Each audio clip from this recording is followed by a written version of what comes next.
사람을 위한 경제. 곽수종의 생생경제.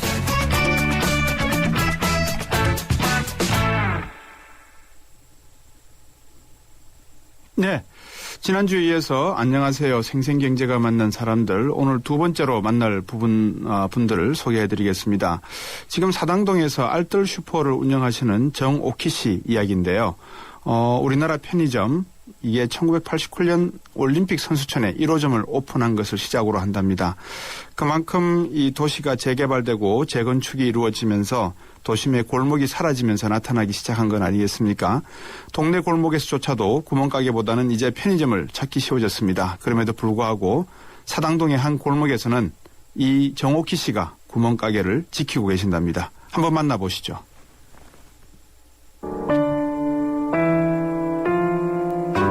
안녕하세요. 생생경제가 만난 사람들.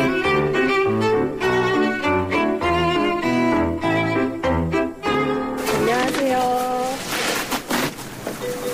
네. 1,000원. 안녕하세요. 예, 1,000원.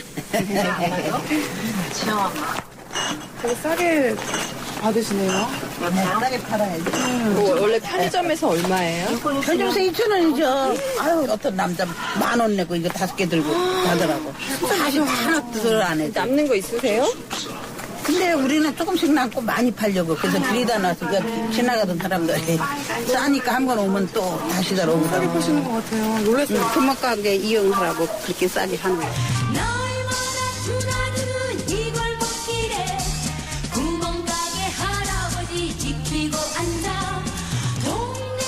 알뜰 슈퍼. 알뜰 슈퍼에. 뭐, 여기서 한 30년 넘어서 40년 다 같이 했어요. 네, 그렇죠. 구멍가게 있을 적에 우리 장사 잘 됐어요. 내가 가게에서 자면서 장사했었어요. 그럼 밤에 문 두드리면 또 이렇게 일어나서 팔고 그렇게 했었어요. 그럴 때. 늦은 밤 집으로 들어가는 길에 구멍가게 가서 소세지 2개 사서 너 하나 나 하나. 편의점 들어선 지 한 얼마나 됐나?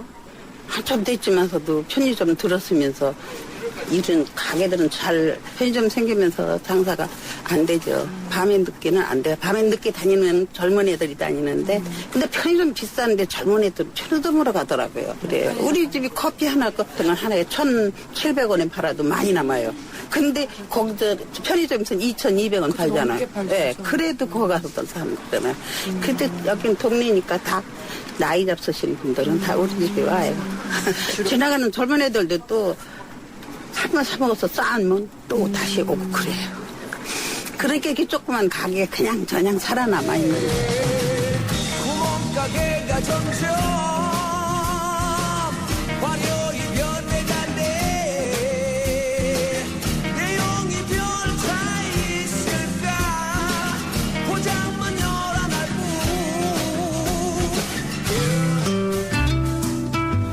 우리 아들 하나만 있는데 우리 아들 걔하고 그냥 우리 친정 식구들도 다 내달려서 살았어요. 옛날에는. 근데 어머니 아버지 돌아가시고 이렇게 동생들 다 가고 이제 나 혼자만 남았지. 근데 나 혼자 하기 때문에 아침에 일찍 못하고 집에서 8시에 나오면 여기서 9시 한 8시 반이나 1시에 쉬었다 내려요.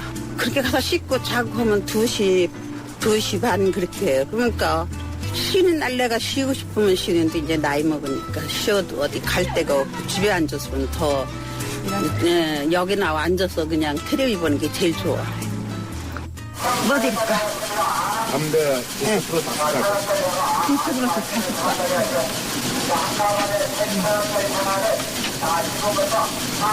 1,500원. 그러면 11,000원 딱 맞네. 이거 넣어드릴까?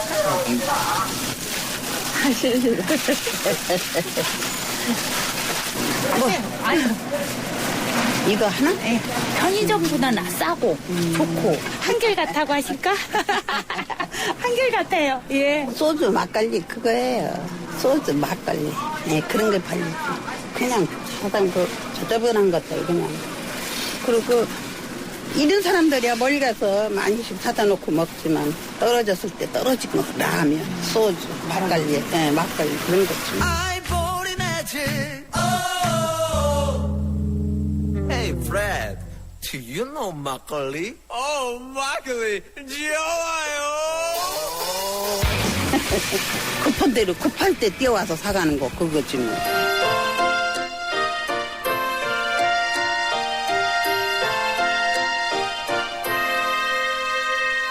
그 시절 우리 동네엔 모르는 사람 하나 없고 허름한 시장에 가면 인심 좋은 시장 사람 인사를 했지. 해도 달도 별빛도 투명하던 그 시절. 우리 김나연 PD가 정말 재주가 많은 분입니다. 이거 가만히 듣고 있으면요, 참 고생을 많이 했다는 생각도 들면서 저렇게 깔끔하게 정리를 하나 싶은 생각도 하거든요. 여러분들 어떻게 들으셨습니까? 그저께 제가 이 권장생 선생의 강아지똥 이야기를 해드린 적 있죠. 몽실이 이야기, 새마을운동 이야기 나왔을 때입니다. 재개발, 재건축, 이게 도심의 골목이 사라지고 있지 않습니까? 여러분들 인사동이나 이쪽 경복궁 오른쪽 길을 걸으시다 보면 가끔 골목을 걸으실 수 있습니다. 문명이라는 것은 골목을 없애는 것이 문명이 아니지 않습니까? 거리 이름을 바꾼다고 해서 문명사회가 되었다고 할 수 있습니까? 근데 우리는 지금 거리 이름도 바꾸고 있죠. 피막골이 뭔지도 모를 겁니다. 나중에 종로 일가가 왜 종로 일가가 됐는지도 모를 거고요. 이런 것들을 우리가 문명화라고 부르고 있습니다. 사람이 살아가면서 물론 편하기도 하고 위생적이기도 합니다. 너무나 위생적이기 때문에 우리는 100년이라고 하는 새로운 수명의 평균 연령을 보고 있지 않습니까? 그러다 보니까 새로운 경제적인 또 부작용을 걱정해야 될 그런 삶을 살아가는 거죠. 자연이 뭔지는 모르겠습니다만 생생경제를 통해서 여러분들이 들으시는 이런 우리 주변의 이야기들은 굳이 골목 상권을 살리자, 골목 상권이 필요하다, 이런 내용도 물론 포함이 되어 있습니다만 우리의 정신, 우리의 문화, 우리의 생각들을 다시 한번 돌아보자라는 뜻도 담겨 있는 것 같습니다. 여러분들도 잘 들으셨기를 제가 바라고요. 여러분들도 의견이나 상담 내용이 있으시면 YTN 라디오에 새로운 애플리케이션 예스가 있습니다. 실시간으로 보내실 수 있고요. 단문 50원, 장문 100원이 부과됩니다만 휴대전화 우물정 0945번으로도 보내실 수 있습니다.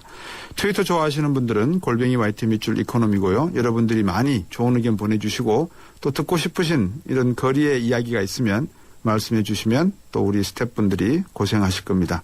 많이 참여해 주시고 좋은 의견 보내주시면 참여해 주신 분들 중에 한 분께 국립극단에서 지금 진행하고 있는 연극하고 있는 청소년 연극 노란달 티켓 보내드리겠습니다. 광고 듣고 3부 시작하겠습니다. 곽수종의 생생경제. 광고가 아니고 컷이었군요. 죄송합니다. 자, 지하철 9호선 이제는 서울시가 요금을 결정한다는데요. 서울시가 지하철 9호선을 요금을 결정한다. 그러면 9호선에 있던 맥커리는 어떻게 되죠? 맥커리의 민간 투자 사업에 대한 여러 가지 문제점이 제기되고 왔었는데요. 이 부분을 새로운 변화가 생긴 모양입니다. 자세한 내용을 서울시의 강희용 시의원에게 직접 한번 여쭤보겠습니다. 안녕하십니까? 예, 안녕하세요. 맥커리가 지하철 9호선에서 철수한다. 이게 무슨 말입니까? 지하철 9호선에 대해서 이제 갖고 있는 지분에 대해서 네. 이제 사실 처분을 하고 이 사업에 대해서 뗀다는 얘기고요. 네. 이거는 이제 그 기존의 맥커리가 대주주로 참여하고 있는 지하철 9호선이 서울시와 이제 협약을 맺은 게 30년짜리예요. 네. 2009년부터 2039년까지 그래서 이 협약의 어떤 모든 이익을 사실 다 포기하고 이제 현재 어떤 가치만 가지고 사업에서 손을 뗀다 이런 의미가 되는 겁니다. 먼저 우리 한번 여쭤보겠습니다. 이 맥커리 그러니까 청취자분들께서 조금 무슨 회사냐 궁금하실 건데 우리 강용 시 의원께서 제가 알기로는 맥커리가 1969년에 설립이 됐다라고 하는데 어떤 회사입니까? 맥커리가? 맥커리는 이제 호주에 기반을 둔 세계적인 투자 은행이고요. 네. 저희 나라에는 이제 2000년도 초반에 이제 진출을 했습니다. 네. 그래서 여기서 얘기하는 맥커리라고 하는 것은 이제 맥커리 인프라 펀드를 의미하는 겁니다. 예. 맥커리 자산운용이 운용하는 펀드를 얘기하는 건데요. 이 그렇군요. 펀드는 현재 우리나라 주식상장에 상장되어 있는 여러 펀드 중에 하나입니다. 그래서 네. 이거를 실제로 펀드를 운영하는 과정에 있어서 소위 선진금융기법이다라고 하면서 맥커리가 여러 나라에서 써먹던 그 어떤 기법들을 네. 우리나라 주요 사회 간접자본 기반시설, 네. 기반시설에 투자하고 있는 형태를 얘기하는 겁니다. 예. 하지만 맥커리는 완전히 외국 기업은 아니죠, 그죠? 그렇죠. 우리나라에 이제 다수의 어떤 주주들이나 이런 분들이 국내에서 참여를 하고 있습니다만 네. 문제가 되는 것은 어떤 자본의 국적이 아니라요. 네. 그 어떤 자본이 행하고 있는 실제 그 경제 현장에서 행하고 있는 경영 행태라든가 이런 것들이 얼마만큼 상식적이고 납득 가능한 것이냐, 납득할 수 있는 것이냐 네. 이런 문제를 제기했던 것입니다. 예.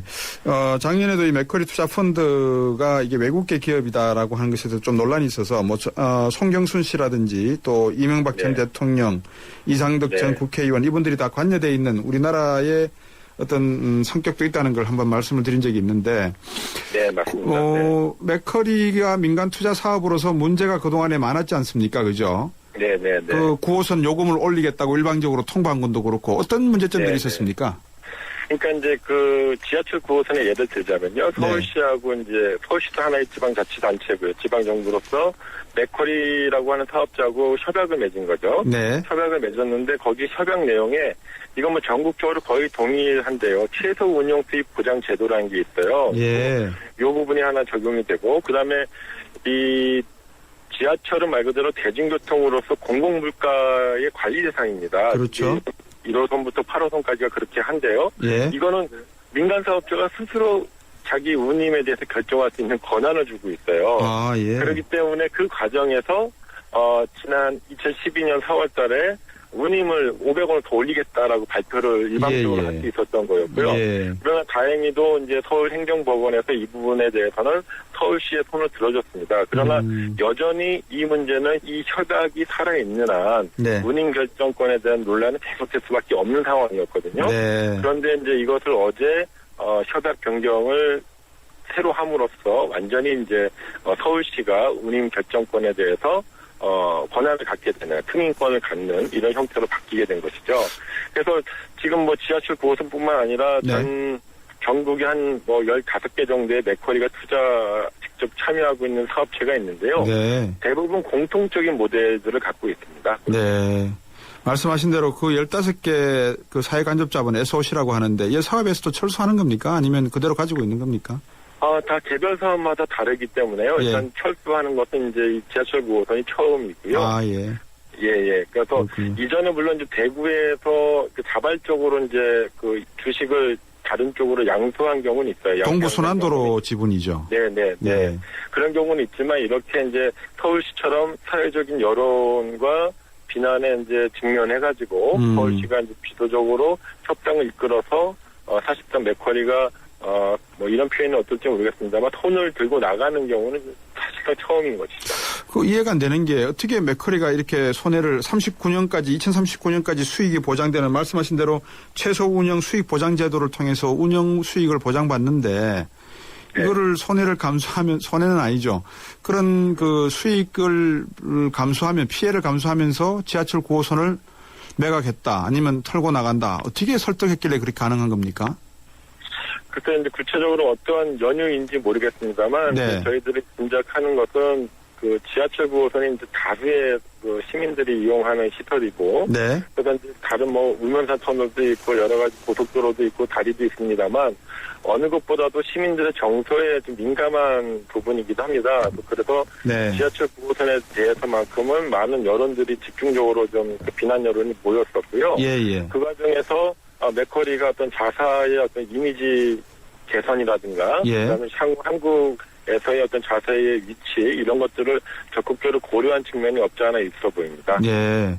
이 경우에 외국인들이 볼 때, 야, 이거 우리나라에 한국에다가 투자했다가는 이 지방자치단체라든지 광역시단체 또는 중앙정부의 압력에 못 이겨서 손해보고 철수할 수도 있겠구나. 이거 직접 투자를 촉발하는데 좀 장애 요인은 될 가능성은 없습니까?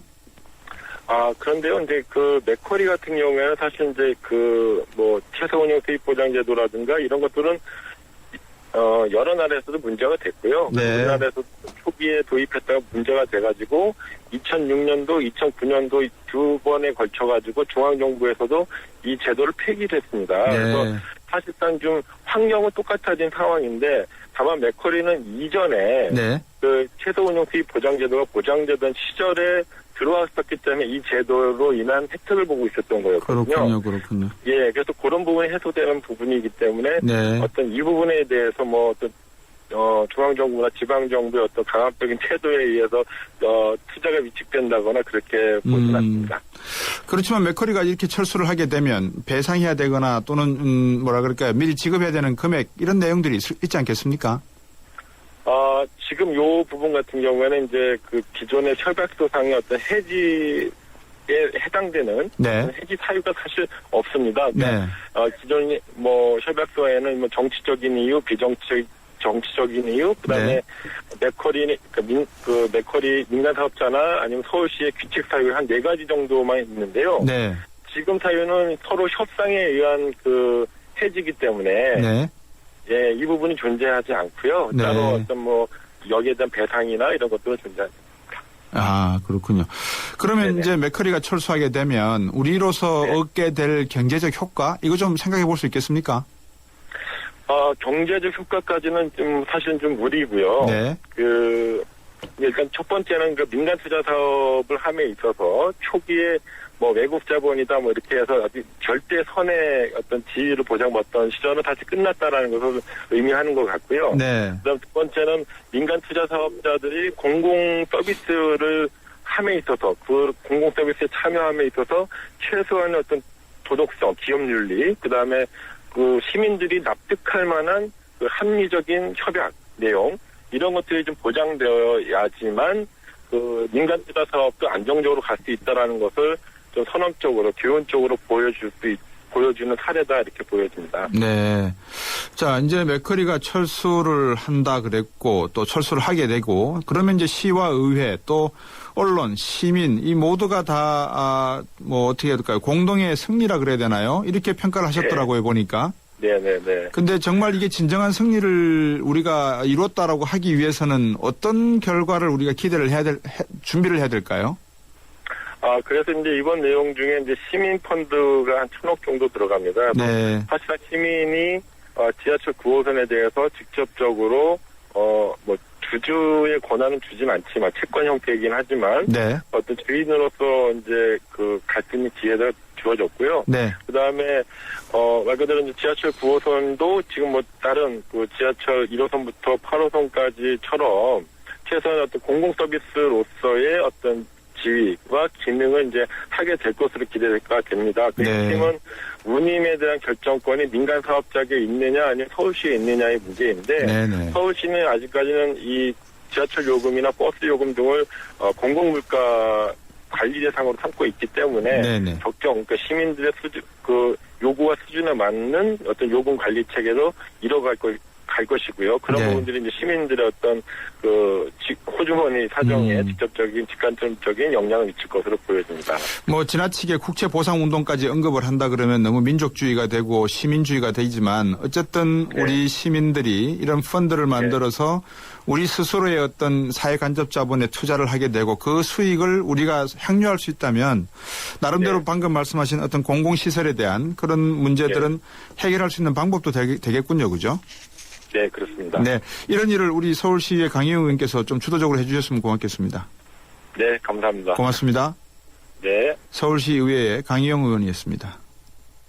투싼 우리나라에서만 잘 나가는 줄 알았더니 8년 연속 글로벌 넘버원? IHS 집계 2005년부터 8년 연속 2000cc급 SUV 세계 생산량 1위.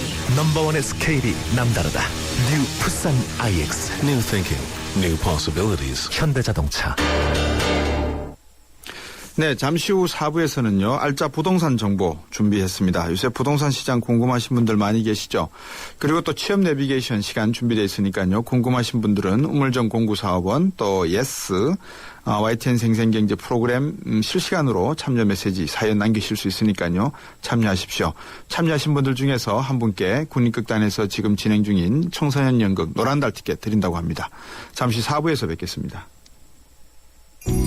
초등학교 선생님이 학생들에게 물었습니다. 얼음이 녹으면 뭐가 될까요? 모두들 하나같이 물이 됩니다 라고 대답했습니다. 당연한 정답이죠.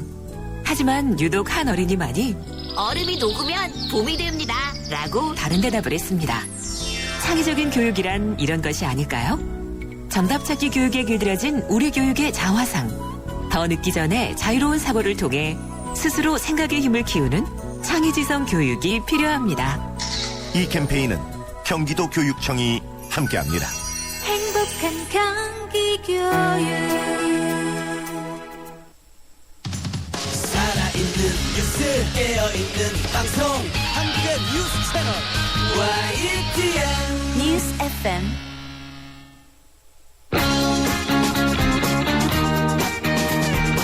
당신의 지갑은 안녕하십니까? 경제를 보는 눈, 곽수종의 생생경제.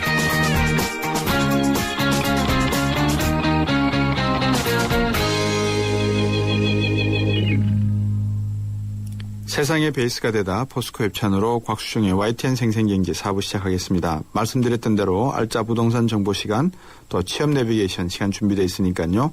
우물정 공구사업원, 또 YTN 새로운 애플리케이션 예스를 통해서 실시간으로 참여하시고 사연 남겨주시면 고맙겠습니다. 트위터도 골뱅이 YTN 밑줄 이코노미입니다. 잠시 광고 듣고 오겠습니다. 자동차 1년에 얼마나 타세요? 한 9,000km? 사고 난 적은요? 3년간 없죠. 그럼 보험료 할인 더 받으셔야죠.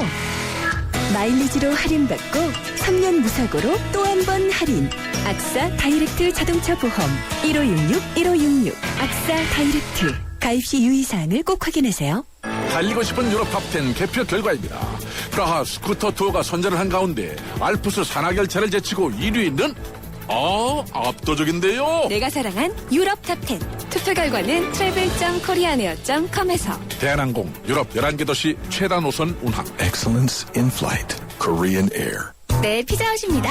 저기요, 고기 피자랑 새우 피자랑 뭐가 더 맛있어요? 둘 다 맛있습니다, 고객님. 그래도 뭐가 더 잘 나가요? 솔직하게. 둘 다 잘 나갑니다. 왜냐하면 더블 박스. 박스는 하나, 피자는 두 가지. 25,000원. 1588-5588 피자헛. 더블 박스 주세요. 저 김광규, 여행도 혼자 하고 쇼핑도 혼자 하고 보험가입도 인터넷에서 혼자 하죠.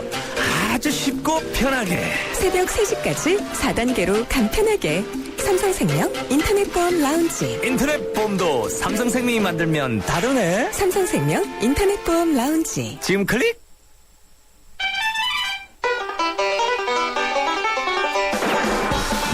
생생 재테크 정보. 듣다 보면 어느새 터득되는 재테크 가이드.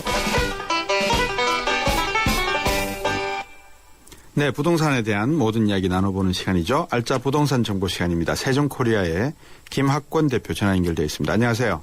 안녕하세요. 반갑습니다. 네, 정부가 시행하기로 했던 취득세 감면 시기 놓고 지금 국회에서 정부하고 좀 이견을 보이고 있나요? 어떻습니까? 그렇죠. 정부 국회에서는 이제 8월 28일 날 정부 부동산 대책을 내놨지 않습니까? 네. 그때 소급 적용을 하자고 했다가 최근에 이제 그럼 내년 1월 1일부터 하자고 또 이제 정부가 그런 의견이 나왔어요. 예. 그런데 이게 상당히 이제 소관 부처가 되게 많아요, 이게요. 예를 들어서 관련 부처를 보더라도 국토교통부, 안전행정부, 기획재정부. 그러니까 정부 내에서 이렇게 3개 부처가 관련돼 있고, 또 국회에서도 여당과 야당이 이렇게 있는데, 지금 새누리당하고 민주당 같은 경우는 소급 적용에 지금 찬성을 하고 있는 상황이거든요. 그래서 지금 계속 8.18 대책 이후에 어떤 정책 시기를, 그러니까 그 도입 시기를 놓고 굉장히 소극적인 시기를 놓고 굉장히 의견이 분분한데 네. 제가 볼 때는 오늘 아마 그 기재부하고 안행부가 지방 세수 추가 보존 방안 문제에 대한 검토하고 그다음에 취득세 감면 시기에 대해서 굉장히 심도 높게 지금 논의를 하고 있기 때문에 네. 제가 볼 때는 빠르면 이번 주 늦어도 내년 다음 주까지는 어떤 시행 소급적인 시기가 결정될 것으로 보입니다. 네.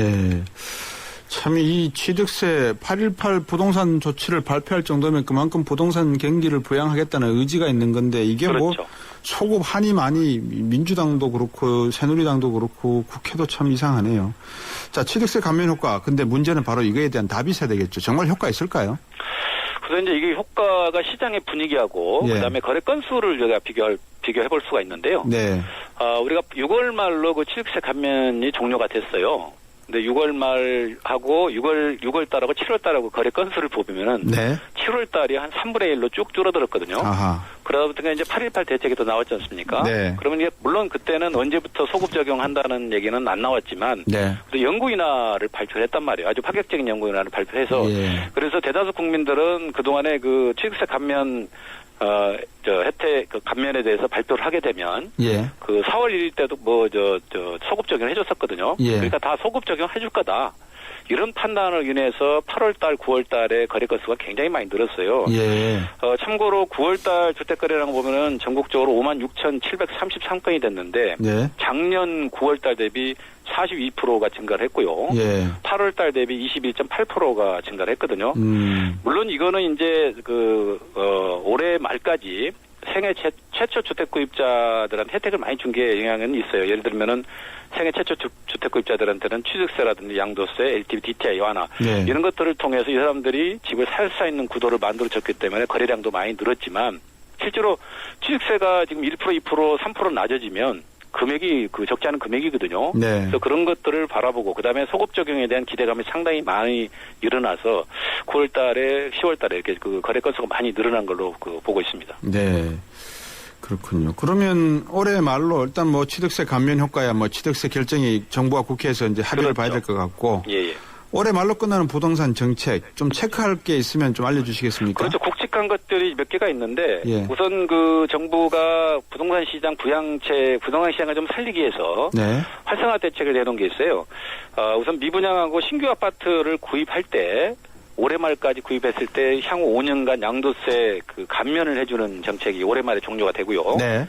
그다음에 제일 큰 또 다주택자 양도세 중과 폐지가 요거는 이제 올해 말로 유예 기간이 종료가 돼요. 이걸 매년 2년 3년간 연장을 했었거든요. 네. 근데 올해 말에 이게 유예 기간이 종료가 돼서 정부와 여당은 아예 이참에 다주택 양도세 중과 폐지를 좀 해버리자 이렇게 지금 추진을 하고 이게 제일 큰 관건입니다. 네. 그다음에 아까 말씀드렸던 제일 큰 거가 생애 최초 주택 구입자들한테 올해 말까지 주택을 구입하면 취득세 100% 감면하고 양도세 감면하고 그다음에 DTI 적용 배제와 LTV 그러니까 현재는 LTV가 60%인데 네. 연말까지는 70%를 확대를 해서 실제로 주택을 구입하는 그 생애 첫 주택 구입자들한테 혜택을 많이 주자. 그래서 이게 상당히 큰 실제 수요자들한테 많은 혜택이 돌아가는 그 정책이 있기 때문에 이런 것들이 종료가 돼서 다시 연장이 안 되거나 예. 시행을 또 추가 안 한다면 상당히 좀 시장에는 부정적 영향이 끼칠 것으로 판단을 하고 있습니다. 방금 말씀하신 그런 정책들 시장에 어느 정도 영향을 줄까요? 글쎄 예전에 부동산 시장이 팽창기에 있을 때는 예. 정부가 어떤 부동산 정책을 가지고 컨트롤이 가능했거든요. 예. 정책을 예를 들어서 뭐 하반기가 되면은 정책에서 금융이라든지 그다음에 세제 이런 것들을 통해서 어떤 시장을 좀 안정시킬 수가 있었고. 예. 근데 지금 그런 시장이 아니잖아요. 예. 예를 들면은 지금 MB 정부 때 시장이 굉장히 좋지는 않았거든요. 그러다 보니까 지금 27차례의 부동산 정책을 내놓으면서 시장을 살리려고 노력을 했지만. 네. 실제로 시장은 그렇게 회복되지 않았거든요. 예. 박근혜 정부 들어서도 벌써 큰 거가 2건 있고 조그만 한 건 내놨는데 네. 시장이 이렇게 녹록하지 않거든요. 네. 그래서 예전에는 어떤 정부가 어떤 제어 수단을 충분히 통제가 가능했습니다만은 지금은 듣는 것과 듣지 않은 것들, 영향이 있는 것과 영향이 없는 것들이 확연히 구분될 정도로 정부 정책이 효과가 있는 건 있지만 없는 게 사실 굉장히 많아졌다고 볼 수가 있겠습니다. 네. 요즘 어떤 전문가들을 만나 뵈면 부동산 시장을 빨리 살려야지 거기에 따르는 이 도배하는 분들 또 전구 공급하는 분들 우리 골목 상권이 살아난다는 말씀을 하시는 분이 계셔서 근데 이제 문제는 방금 말씀해 주신 이런 대책들이 시장에서 하나의 경제적 반응으로 나오려 그러면 어느 정도 시차가 존재하지 않겠습니까? 당연합니다. 어느 정도 시간이 평균이 걸린다고 보면 됩니까? 이제 통상적으로 정책 발표를 하고 나면 예전에는 뭐 그 정책 아주 굵직한 정책이 나오면은 뭐 빠르게는 보름, 늦어도 한두 달 정도의 시장의 흐름을 바꿔놨거든요. 근데 지금은 그렇게 빨리 움직이지는 않고 있어요.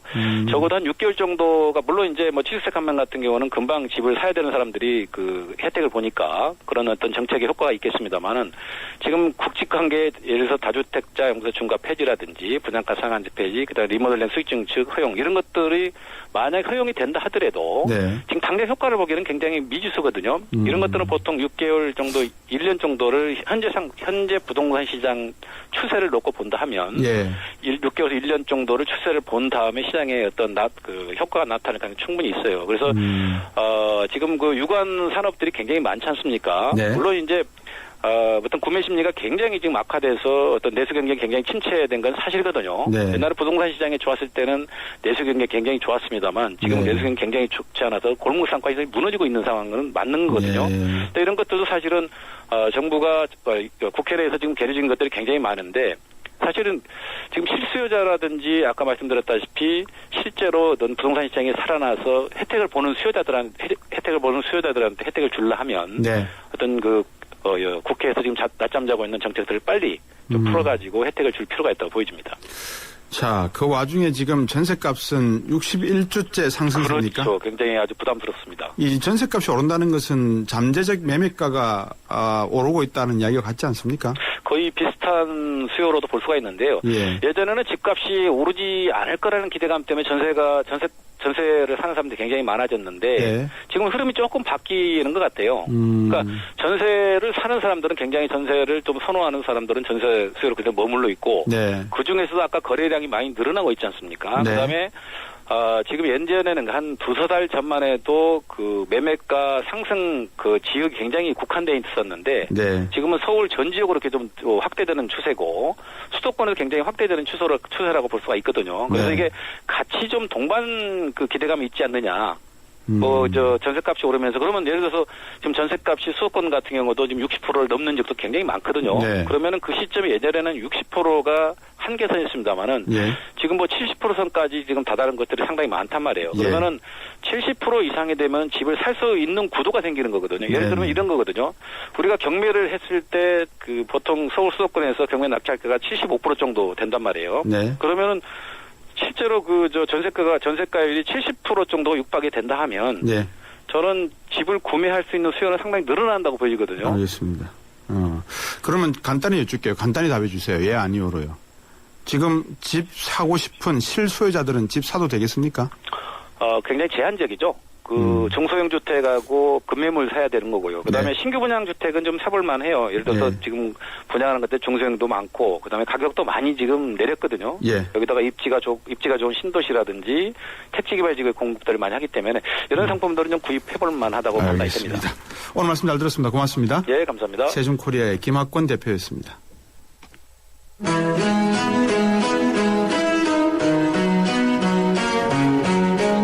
생생경제 금요기획.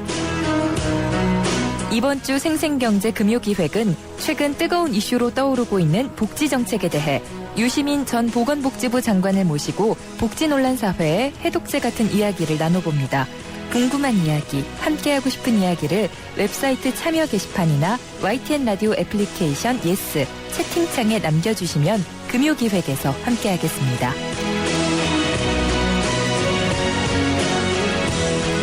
네, 요즘 참 취업하기 힘들죠, 그죠? 하지만 조금 더 빨리 또 쉽게 취업의 문을 두드릴 수가 있을 것 같습니다. 취업에 대한 정보와 방법 자세하게 들어보시면 여러분께서 아마 그 틈새를 노리실 수 있을 것 같은데요. 인크루트의 서미영 상무 스튜디오에 나오셨습니다. 안녕하세요. 안녕하세요. 자, 이번 주에도 취업 상담을 먼저 하나 하고 또 말씀을 듣도록 할까요? 0291번님, 저는 대학교 새내기인데요. 고등학교 입시를 거쳐 대학교에 무사히 입학했습니다. 전 학교에 들어오면 TV에서 보는 것처럼 동아리 활동도 열심히 하고 미팅 소개팅도 맨날 하고요. 입시의 그늘에서 벗어날 줄 알았어요. 그런데 현실은 수능보다 더 무서운 취업이 기다리고 있네요. 그런데 더 걱정되는 건 이렇게 열심히 해서 대학 들어왔는데 취업하는 것도 어렵다는 거죠. 차라리 실질적인 업무를 배울 수 있는 전문대학으로 진학을 했으면 하는 생각도 듭니다. 답답합니다 하셨는데 요새 대학 졸업생들 취업률은 어떻습니까? 최근 취업 통계 그 자료를 좀 보면 매년 전국 대학생의 절반 정도밖에 취업을 하지 못하는 것으로 나타났는데요. 좀 더 자세히 보면 2013년도에 4년제 대학 졸업자들의 취업률이 55.6%였습니다.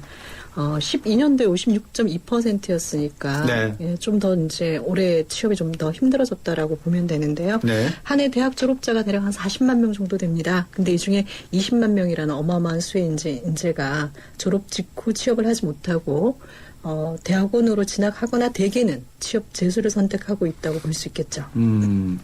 참 이 대학 들어가기도 쉽지 않은데 말이죠. 네. 들어가서도 참 4년 뒤에 닥칠 취업이라는 문제를 맞닥뜨려야 되는데 정말 학생들 중에서 후회하는 학생들도 좀 있겠어요. 그죠? 청취자 질문 같은 내용들을 제가 현장에 좀 많이 접하는데요. 예. 인크루트가 대학교를 졸업한 혹은 이제 재학 중인 그 20대 793명을 대상으로 설문조사를 해본 적이 있어요. 네. 그중에 4년제 대학교 입학을 후회해 본 적이 있다는 응답이 74.8% 정도 됐습니다. 네. 이유는 이런 거죠. 4년 동안 공부했는데 원하는 직업을 찾지 못했다. 46.7%였고요. 이어서 취업이 어려워서 28.8%. 그러니까 대개는 그러니까 취업이 어렵다. 뭐 이런 이유들 때문에 그렇고 우리 청취자 말씀대로 생각했던 대학생활과 좀 다르다. 뭐 이제 이런 대답도 좀 기타 사항으로 나왔습니다. 전문대 재입학을 생각하는 친구들은 어느 정도 됩니까? 전문대 유턴 입학 뭐 이렇게 표현들 하시더라고요. 예. 그 한국 전문대학 교육협의회에 따르면은 최근 3년간 전문대 유턴 입학자가 매년 한 1,000명 정도가 넘고 있다 그러더라고요. 네. 특별한 비전 없이 무조건 이제 4년제 이상의 대학교 진학에만 목적을 둔 교육, 진학 활동이 가장 큰 원인으로 분석되고 있는데 네. 문제는 이제 이것이 과도 연결이 되고 있다는 것이죠. 방황하는 선택이 방황하는 취업으로 지금 그대로 이제 연결되고 있는 것이 현실적으로 가장 큰 애로사항이 아닌가 이렇게 생각이 됩니다. 네. 예. 그 인크루트가 20대를 대상으로 대학교 졸업 후에 전문대 재입학을 생각해 본 적이 있느냐는 질문에 대해서는 31.1%가 그렇다고 대답을 해요. 그러니까 왜 그러면 그렇게 생각하느냐라는 이유에 대해서는 네. 마찬가지로 취업이 가장 큰 이유였어요. 그러니까 전문대 진학 후에 배우고 싶은 것을 할 수 있다. 먼저 이런 거 기술 습득 뭐 이런 것들이 조금 더 대학교보다 용이하다. 이런 이제 답변들이 가장 많았습니다. 그 말씀 듣고 보니까 그러면 전문대 취업률은 일반 4년제 대학보다 높다 이렇게 생각이 되는데 맞습니까? 네네. 아까 말씀드린 대로 4년제 대학의 올해 평균 취업률이 55.6% 됐다고 네. 말씀드렸는데요. 예. 전문대학 취업률은 그보다 조금 높은 61.2% 정도가 나왔습니다. 그래서 예. 이러한 추세를 반영한 것인지 전국 일반고의 4년제 대학 진학률과 전문대 진학률 한번 비교해 보면은 네. 4년제 대학 진학률은 2010년 55.6%에서 2013년 53.3%로 감소한 반면에 전문대학은 같은 동기간 비교했을 때 21.7%에서 24.5%로 증가하고 있다는 것이죠. 네. 그래서 이렇게 취업이 지금 진학에 영향을 미치고 있다. 이렇게 이제 봐도 될 것 같습니다. 참 어떻게 보면 실용적으로 이 교육이 바뀌는 것 같기도 한데 글쎄요. 이게 바람직한 거라고 생각을 저는 하는데 어떤지 모르겠습니다. 우리 청취자분들은 어떻게 하는 게 좋겠습니까? 그러면? 네. 질문에 대해서 이제 우리가 답을 좀 구해보면은 제 생각에는요.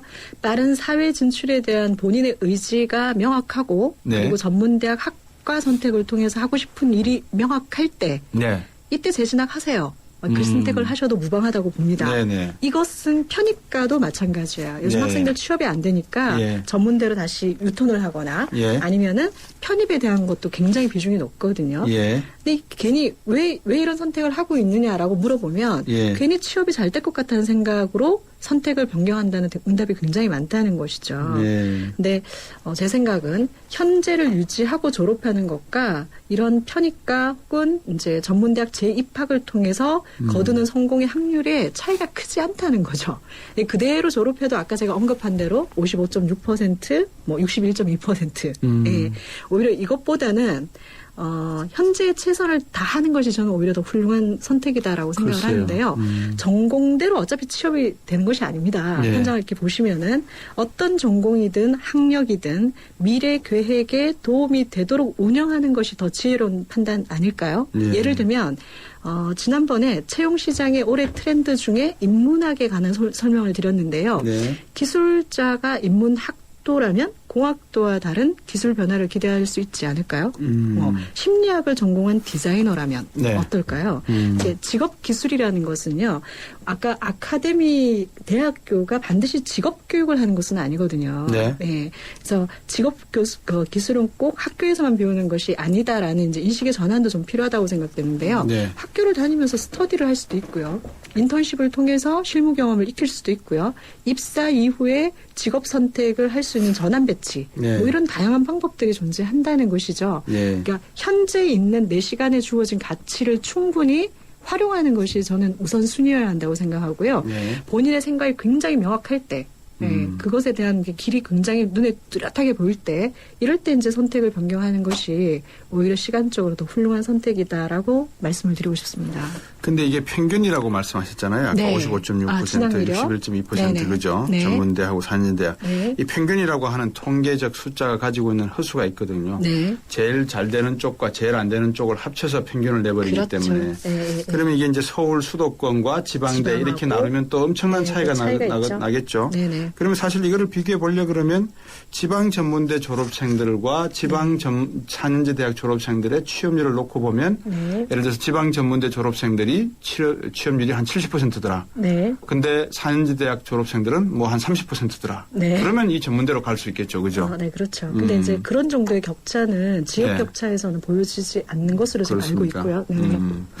그 요새 취업 트렌드가 어때요? 이 대학 등에서 아까 이제 인문학적인 뭐 소양도 말씀을 하셨는데 스펙은 별로 안 중요해지는 모양입니다. 대답을 어떻게 드려야 될지 스펙이 안 중요하다는 게 아니라 네. 그 학생들이 생각하는 서류 전형에 필요한 주요 항목에 대한 네. 관점들이 많이 바뀌고 있고 변별력들이 많이 떨어지고 있기 때문에 네. 기업에서 그 비중을 조금 이제 낮춰가고 있다 이런 대답이 저는 오히려 맞다고 생각이 되는데요. 네. 지난번에도 소개를 잠깐 드렸는데 최근 기업의 채용 트렌드들은 그것을 덜 보는 채용 그래서 네. 열린 채용이라고 하고 예. 또 밖에서는 또 스펙 타파 뭐 이런 표현들이 있는데요. 예. 이미 많은 기업에서 지금 서류 전형부터 열린 채용을 진행하고 있는 데들이 있는데 오늘 한 두 군데 소개를 드릴까요? 예. 최근 공채를 진행하고 있는 KTNJ의 경우에는 예. 인성 중심의 열린 채용을 지향해서요. 예. 지원 자격에서 영어 점수나 학점 등을 배제한다고 합니다. 어허. 역량 기술서와 심층 면접을 통해 잠재력 있는 인재들을 선발할 계획이라고 하고요. 코바코 한국방송공사 역시 학력, 전공, 나이 제한 없는 열린 채용으로 모집을 하고 있다고 합니다. 예. 관련된 정보들은 인크루트 등 취업 포털에서 확인하실 수 있을 것 같습니다. 네. 한국방송공사, 코바코하고 그리고 또 한 곳이 아까 말씀드린 KTNG 네네네. 이 두 곳에서 열린 채용 진행 중이다 이 말씀이군요. 네네. 근데 이렇게 믿어도 돼요? 이 회사들이 진짜 열린 채용을 하는 겁니까? 보통 또 의심하잖아요. 그렇게 해놓고. 네, 의심. 네. 예. 열린 채용을 하고 있다고 하면 믿어야 되죠. 예, 네. 알겠습니다. 네. 오늘도 여러분 취업 때문에 고민이 많으실 건데 우리 인크루트의 서미영 상무와 함께 대학 졸업 상담에서부터 취업에 대한 좋은 말씀까지 연달아서 쭉 연이어서 잘 들었습니다. 오늘 말씀 고맙습니다. 감사합니다. SK이노베이션이 석탄에게 물었다. 왜 너를 공유라고 생각할까? 깨끗하게 바꿀 수 없나? 석탄을 청정 에너지로 바꾸는 그린콜 개발 중. 물음이 있는 곳에 이노베이션이 있다. SK이노베이션. 온 동네 맛있다고 소문난데 최신김치 냉장고 모든 제품 다 보고 비교했지 역시 다 하이마트 김치 냉장고 하이마트 최신 김치 냉장고 잘 사려면 하이마트로 가요. LG G2는 왜 모든 버튼을 폰 뒤에 두었을까? 정답은 TV 광고에 Learning from you. LG G2. 갑작스런 질문 하나 드릴게요. 글로벌이란 뭘까요? 수출? 세계화. K-POP 599개 부품 회사들이 자동차 회사와 함께 해외로 진출했다는 뉴스. 이건 어때요? 이렇게 따뜻하고 기분 좋은 글로벌. 더 나은 미래를 향한 동행. 현대자동차그룹. 50년 한결같이 쭉. 쭉쭉쭉. 서울에서 제주까지 쭉. 쭉쭉쭉. 국민 모두와 함께 앞으로도 쭉. 쭉쭉쭉. 그래서 저 유호정은 쭉 MG 새마을금고에 갑니다. 메이크 굿 MG 새마을금고. 네, 청취자 여러분, 오늘 하루 어떻게 들으셨습니까? 맥커리 사태 이야기를 하면서 우리 백경기님이 예스를 통해서 글을 보내주셨네요. 고선 말고도 우면산 터널, 인천공항, 마산, 마창대교 등 아직도 해결해야 될 민자 사업이 많습니다. 세금 내며 살기가 싫어집니다 하셨습니다.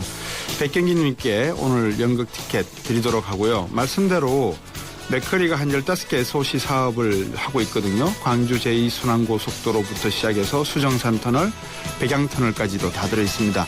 외국계 자본이 들어와서 우리 취업도 늘리고 또 건전한 투자를 한다는 것은 우리 경제의 튼튼한 버팀목이 될 수도 있습니다. 하지만 먹튀는 곤란하지 않겠습니까? 정부가 들여다봐야 됩니다. 정부 너무 부담이 많이 가겠네요. 여기까지입니다. 내일 뵙겠습니다. 고맙습니다.